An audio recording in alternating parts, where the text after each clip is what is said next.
বিএনপির ভারপ্রাপ্ত চেয়ারম্যান তারেক রহমানের স্ত্রী ডাক্তার জুবাইদা রহমানকে ৩ বছরের সাজা থেকে খালাস দিয়েছেন হাইকোর্ট। আপিল করতে না পারলেও বিচারিক আদালতের সাজার রায় বাতিল হওয়ায় তারেক রহমানও ৯ বছরের সাজা থেকে খালাস পেয়েছেন। এই রায়ের ফলে সাজা পাওয়া সব মামলা থেকে খালাস পেলেন তারেক রহমান। জাবেদ আক্তারের রিপোর্ট।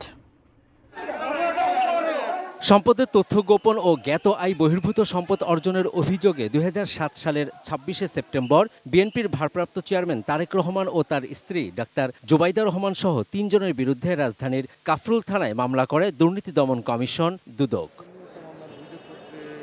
২০২৩ সালের ২ আগস্ট এই মামলার রায়ে তারেক রহমানকে মোট ৯ বছর এবং ডাক্তার জুবাইদা রহমানকে ৩ বছরের কারাদণ্ড দেন ঢাকা মহানগর জ্যেষ্ঠ বিশেষ জজ আদালত। পাশাপাশি তারেক রহমানকে ৩ কোটি ও জুবাইদা রহমানকে ৩৫ লাখ টাকা অর্থদণ্ডও দেন। দীর্ঘ ১৭ বছর পর গত ৬ মে জুবাইদা রহমান তার শাশুড়ি বিএনপি চেয়ারপারসন বেগম খালেদা জিয়ার সঙ্গে দেশে ফেরেন। পরে ১৩ মে আপিল দায়েরে ডাক্তার জুবাইদা রহমানের ৫৮৭ দিনের বিলম্ব মার্জনার আবেদন মঞ্জুর করেন হাইকোর্ট।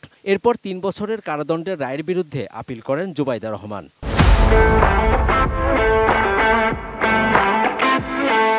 ওই আপিলের উপর দুদিন শুনানি নিয়ে বুধবার বিচারপতি মোহাম্মদ খসরুজ্জামানের একক হাইকোর্ট বেঞ্চ জুবাইদা রহমানকে খালাস দিয়ে রায় দিলেন। বেগম জুবাইদা রহমানের বিরুদ্ধে যেই দণ্ডাদেশ ছিল সেটা থেকে উনি নির্দোষ সাব্যস্তে খালাস হয়েছেন। অভিযোগ প্রমাণিত না হয় মামলাটি বাতিল করেছেন হাইকোর্ট। তাই আপিল না করলেও তারেক রহমানের ক্ষেত্রেও এই রায় প্রযোজ্য হবে, অর্থাৎ তিনিও ৯ বছরের সাজা থেকে খালাস পেলেন। ২১ আগস্টের মামলায় তারেক জিয়া সাহেবকে একুইটাল দেওয়া হয়েছে, অর্থাৎ নন অ্যাপিলিং একিউজ যারা তাদের সবাইকে আপনার একুইটাল দেওয়া হয়েছে।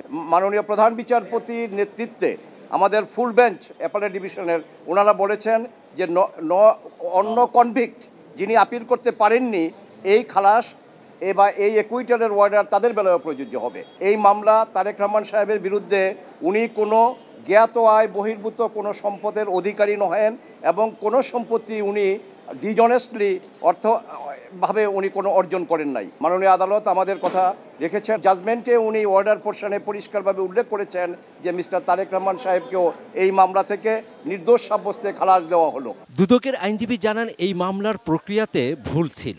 নিচের কোর্ট দেখেন তাড়াহুড়ো করতে গিয়ে যে ভুলগুলো করে ফেলেছে, যেটা প্রসিকিউশনের জন্য খুব ক্ষতি হয়ে গেছে। তাড়াহুড়ো করতে গিয়ে উনি যে চার্জ গঠন করেছে সেই চার্জটা ৩ লাইন। মিনিমাম যে একটা মানুষের বিরুদ্ধে তুমি অভিযোগ গঠন করছো তার বিরুদ্ধে অভিযোগ কি, একজন আসামি ভবিষ্যতে এসে যাতে তার যুক্তি খণ্ডন করতে পারে এই অভিযোগগুলোর ভিত্তিতে, সেই অভিযোগটাই উনি চার্জের মধ্যে লিখে নেন। আওয়ামী লীগ সরকারের আমলে যেসব মামলায় তারেক রহমানের সাজার রায় এসেছিল এর মধ্য দিয়ে তার সবগুলোতেই খালাস পেলেন তিনি। তবে ২১শে আগস্ট গ্রেনেড হামলা মামলায় তারেক রহমানের সাজা বাতিল করে যে রায় হাইকোর্ট দিয়েছে তার বিরুদ্ধে রাষ্ট্রপক্ষের করা লিভ টু আপিলের শুনানি চলছে সর্বোচ্চ আদালতে। Javed Akhtar, ATN News, Dhaka.